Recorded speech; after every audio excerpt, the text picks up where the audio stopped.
आजी, आ अहो नक्की कशाची मिस्त्री करणार आहे? ह्या बियांची करणार आहे टरपलांची? ही टाकपाला काढली ते का नाही, हा ही मिक्सरच्या भांड्यात बारीक करायची, अगदी बारीक पावडर.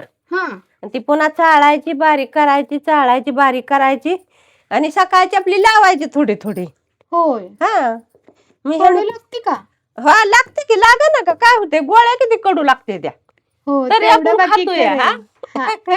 किती बी कडू असले तर खावाच लागते ते, खातोयच आपण. हो खातो, मग बरोबर ह्याला आहे की. काय होतंय, हे नाही एवढं बेकार लागत, जरा तुराट लागतं थोडं हा आणि मग पुन्हा गुळमाट तोंड होत. होय. हा चांगलं आहे हे आयुर्वेदिक. हा ना. हो, झाडपाल्याच्या सगळ्या हे वनस्पती आहेत त्या. हा हा हा हे आज पहिल्यांदाच माहित झालं मला. होय. हम्म. हा मी आपली करते कधी कधी. होय ना, हा चांगली गोष्ट आहे. पुन्हा आणि दात दुखले आणि वाटले की आपली बनवायची मिसरी. हा काय ह्याला काय पैसा द्यायचा का, आणायच्या शेंगाच्या फोडायच्या, दामुक काढायचं, हा मिक्सरच्या भांड्यात करायची पावडर बारीक अशी. होय. हा आजी, हा तुमच्यामुळे बऱ्याच जुन्या गोष्टी आम्हाला बघायला मिळत आहेत बर का. हा आम्हाला हे असलं आठवतं बाया जुनं.